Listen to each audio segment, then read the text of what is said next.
تمہارا پروردگار خوب جانتا ہے کہ تم اور تمہارے ساتھ کے لوگ کبھی 2/3 رات کے قریب اور کبھی آدھی رات اور کبھی تہائی رات قیام کیا کرتے ہو، اور اللہ رات اور دن کا اندازہ رکھتا ہے۔ اس نے معلوم کیا کہ تم اس کو نبھا نہ سکو گے تو اس نے تم پر مہربانی کی،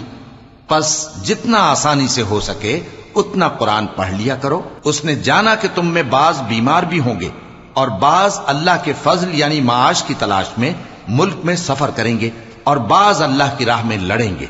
تو جتنا آسانی سے ہو سکے اتنا قرآن پڑھ لیا کرو، اور نماز قائم کرتے رہو اور زکوٰۃ ادا کرتے رہو اور اللہ کو نیک نیتی سے قرض دیتے رہو،